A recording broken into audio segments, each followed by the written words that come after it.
Valentin Cruard.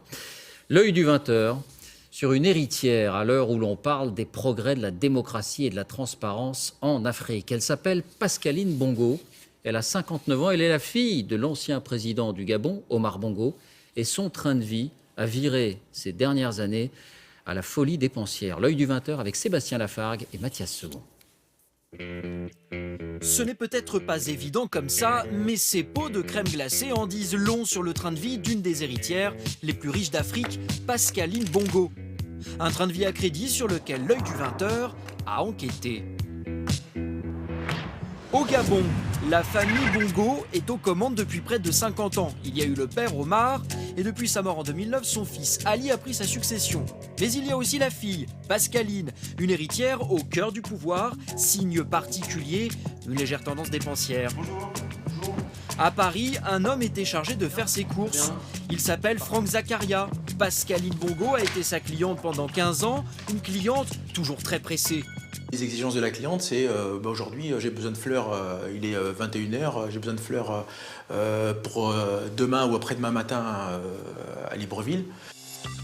Fleurs par brassée, grosse berline, téléviseur géant, meubles sur mesure, Franck Zakaria a expédié depuis Paris des centaines de containers et de colis à Pascaline Bongo, avec parfois des demandes tout simplement extravagantes. Sur cette facture, 3 647 € de crème glacée achetée à Paris et expédiée par avion à Libreville. 3 647 € de glace, transport non compris pour les enfants de Pascaline Bongo. Ben non, c'était une soirée Star Wars pour les enfants de la famille. J'étais pas convié, sinon je me serais déguisé en Dark Vador. Pascaline Bongo était donc une cliente en or jusqu'en 2013, car depuis cette date, Franck Zakaria affirme ne plus être payé. Pascaline Bongo lui devrait 500 000 € selon lui. Des factures éditées au nom de Pascaline Bongo, mais expédiées à une adresse, tout ce qu'il y a de plus officiel, la présidence de la République du Gabon.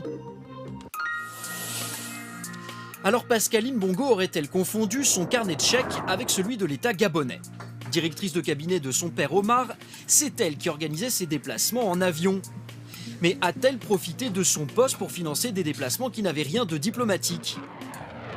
Entre janvier 2008 et septembre 2009, Pascaline Bongo a réservé pas moins de 280 vols pour un montant vertigineux de 87 millions de $.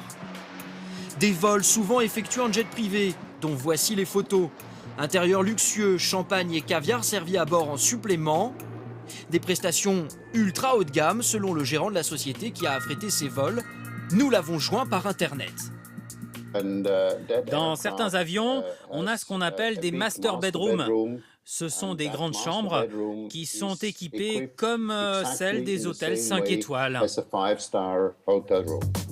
Certaines destinations semblent davantage touristiques que diplomatiques. Sur ce document qui retrace tous ces vols, on peut lire que Pascaline Bongo a réservé des avions pour Santa Barbara en Californie ou encore Saint-Thomas et la Barbade dans les Caraïbes. Et à bord, Pascaline Bongo voyageait parfois avec des célébrités plus showbiz que politiques, comme Jermaine Jackson, le frère de Michael. Comment l'ancienne directrice de cabinet justifie-t-elle ces vols facturés à la présidence de son pays? Allô? Oui, bonjour, Madame Bongo. Je suis journaliste à France 2, je m'appelle Sébastien Lafargue. Au revoir. Malgré nos nombreuses relances, ni elle ni son avocat n'ont souhaité répondre à nos questions. Et notamment celle-ci. Qui va payer pour les factures d'avion? Là encore en partie impayées, 8,3 millions de $ selon la société qui louait les jets. À Libreville, la présidence ne veut pas entendre parler de ces factures et du train de vie de Pascaline Bongo, bien éloigné de celui des Gabonais. Selon l'ONU, un tiers de la population vit sous le seuil de pauvreté. Un témoignage maintenant, un témoignage sur